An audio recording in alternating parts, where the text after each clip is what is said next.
Nah, teman-teman, ini sedikit pemahaman terkait sistem pembelajaran terintegrasi atau kita sebut dengan Korpu atau Corporate University.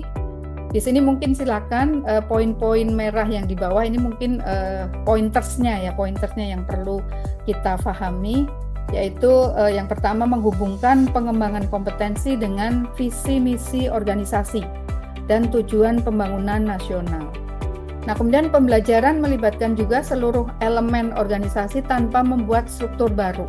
Nah, jadi ini rekan-rekan pendekatan corporate university atau pembelajaran terintegrasi ini sebenarnya tidak harus membuat satu struktur baru, tapi struktur-struktur yang ada itu kita optimalkan. Kita optimalkan tapi saling terintegrasi seperti itu. Nah, di sini di poin yang bawah ini juga terlihat terhubung dengan pekerjaan. Oh, ini tadi ya, komponen ASN lainnya dan pegawai ASN atau pihak lain. Nah, teman-teman, untuk penyelenggaraan ASN Corporate University ini bisa dibedakan ada di tingkat nasional dan di tingkat instansi. Kalau di tingkat nasional tentunya ini lebih ke makro ya tadi ya, ada keterkaitan antara prioritas pembangunan nasional dan bersifat lintas instansi. Kemudian diharapkan dapat membuka akses atau mempermudah ASN untuk meningkatkan kompetensinya dan untuk mendukung pelaksanaan manajemen kinerja. Untuk tingkat nasional, ASN Korpu atau ASN Corporate University ini dikoordinasikan oleh lembaga administrasi negara. Nah, kemudian di tingkat instansi ini tentunya kita bicara KLD ya, misalnya di Kota Tangerang tentunya juga ada. Nah, saya rasa tadi sudah disampaikan oleh Pak Bambang, sudah dicanangkan corporate university ini, dan tentunya juga sudah mulai berjalan ya, saya lihat sudah berjalan, termasuk adanya webinar, bentuk-bentuk pengembangan yang lainnya juga. Ini tentunya menjadi bukti bahwa di tingkat instansi sudah dilaksanakan pembelajaran, pengembangan secara terintegrasi, dilaksanakan oleh masing-masing instansi pemerintah ya. Nah, mungkin ini sedikit saja rekan-rekan terkait unsur-unsur yang ada di dalam pelaksanaan ASN Corporate University. Di sini mulai dari strukturnya ini yang sudah dibentuk begitu, ada Dewan Pengarah Pembelajaran, kemudian ada Koordinator Pembelajaran yang kita sebut dengan Chief of Learning Officer, dan ada Koordinator Kelompok Keahlian. Nah, Dewan Pengarah Pembelajaran ini biasanya para pimpinan di level atas itu sebagai pengarah ya, misalnya wali kota, kemudian sekda, dan kemudian para pimpinan begitu. Kemudian koordinator pembelajaran ini ada di level di unit-unit yang nanti memang berkaitan dengan pembelajaran begitu. Kemudian kalau yang koordinator kelompok keahlian ini nanti adalah di OPD sesuai dengan bidangnya. Karena di sini ada kelompok keahlian, misalnya OPD di bidang pengembangan kesehatan, ada OPD di bidang pertanian begitu ya. Nah, ini keahlian-keahlian tertentu, di situ mereka juga mempunyai kewajiban untuk mengembangkan pegawai-pegawainya di bidang-bidang tertentu. Nah, itu makanya di struktur ASN ini tidak perlu dibentuk baru, tapi memang sudah ada yang nanti akan melakukan. Kemudian ada knowledge management, ada manajemen pengetahuan, di situ diolah bagaimana pengetahuan-pengetahuan itu dikelola begitu ya, dikelola. Baik yang ada di koordinator pembelajaran maupun yang ada di kelompok keahlian di OPD. Kemudian forum pembelajaran ini bisa level strategis, operasional, dan teknis ya. Jadi ada beberapa level tergantung dari kebutuhannya ya. Kemudian sistem pembelajarannya ini juga dikelola sesuai dengan kebutuhan ya. Bagaimana diagnosis kebutuhan pembelajaran ini mungkin yang nanti juga terkait AKPK begitu ya, kebutuhan pembelajarannya, kemudian desainnya seperti apa, kemudian proses implementasi pembelajaran seperti apa, dan sampai ke evaluasi pembelajaran. Jadi terkait dengan di sini rekan-rekan apa yang kita diskusikan AKPK itu ada di sistem pembelajaran. Nah, kemudian integrasi pembelajaran tadi dari makro sampai ke individu begitu ya. Rekan-rekan, ini ada beberapa hal poin yang memang ada di dalam ASN Korpu tersebut. Kemudian teknologi pembelajaran, ini apakah teknologinya akan menggunakan teknologi yang modern seperti kita mempunyai LMS dan sebagainya, atau kita menggunakan seperti saat ini ya dengan webinar, dengan online seperti itu. Ini di sini bagaimana pendekatannya bisa kita lihat. Kemudian strategi pembelajaran ini dibagi menjadi 3 dalam Korpu tersebut, yaitu pembelajaran formal, pembelajaran berbasis sosial, dan yang ketiga pembelajaran berbasis pengalaman atau experiential. Nanti akan kita lihat beberapa poin di strategi pembelajaran. Ya. Nah, baik teman-teman, kita masuk ke AKPK itu sendiri. Tentunya ini saya juga teman-teman sudah cukup paham ya, tapi kita merefresh lagi ya teman-teman ya. Ya. AKPK ini singkatan dari analisis kebutuhan pengembangan kompetensi. Nah, teman-teman mungkin kalau dulu kita pernah mendengar yang istilahnya TNA begitu ya, Training Need Analysis. Itu adalah bagaimana menganalisis kebutuhan diklat. Ya, sebenarnya hampir sama, cuma kalau AKPK itu lebih luas. Ya, lingkupnya lebih luas karena dia tidak hanya pendidikan dan pelatihan saja, tapi juga bentuk-bentuk pengembangan yang lainnya. Nah, teman-teman, sebenarnya ada banyak hal, bentuk-bentuk pengembangan itu tidak hanya pelatihan saja ya, tapi sebenarnya ada banyak kegiatan-kegiatan lainnya yang itu juga termasuk dalam kegiatan pengembangan kompetensi. Ya. Nah, jadi AKPK ini suatu proses kegiatan yang bertujuan untuk menemukan dan mengenali adanya suatu kesenjangan ya. Kesenjangan baik itu pengetahuan, keterampilan maupun sikap atau perilaku yang dapat ditingkatkan melalui program pengembangan kompetensi. Nah, teman-teman, tujuan dari AKPK ini sebagai dasar untuk penyusunan program seperti tadi yang sudah saya sampaikan sehingga tepat programnya.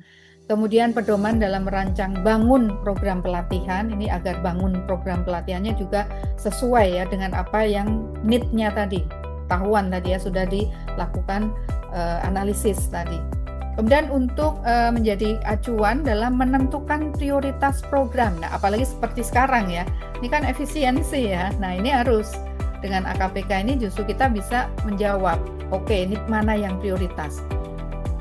Bentuk-bentuk pelatihan atau bentuk-bentuk pengembangan apa ini yang memang lebih prioritas, karena yang lain-lain nanti dulu begitu ya, kita bisa next begitu. Kemudian untuk meningkatkan produktivitas kerja, dan kemudian untuk kebijakan baru, nah ini rekan-rekan juga penting sekali ya, kebijakan-kebijakan baru ini juga berdampak kepada mungkin profil-profil SDM yang dibutuhkan. Misalnya kebijakan baru sekarang layanan harus online, layanan harus based on sistem informasi. Nah, kalau pegawai-pegawai kita banyak yang literasi digitalnya rendah, nah berarti itu menjadi untuk menutup atau menjawab kebijakan baru tersebut. Nah, misalnya seperti itu. Kemudian untuk menghadapi tugas-tugas baru, di sini juga selalu berkembang begitu ya tugas-tugas ya, tidak stagnan, tapi untuk tugas-tugas yang baru tentunya ini juga tujuan dari adanya AKPK. Nanti adanya need atau gap begitu ya. Kemudian untuk meningkatkan motivasi peserta atau untuk juga meningkatkan learner engagement. Jadi bagaimana agar motivasi peserta atau motivasi pegawai ini lebih bagus lagi pada saat mengikuti berbagai program pengembangan. Efektif, tentu saja ini tepat gitu ya, tepat sasaran, dan juga tujuannya untuk efisien, mengakui prior learning. Nah, ini penting teman-teman, efisien ini. Jadi jangan sampai berulang begitu ya.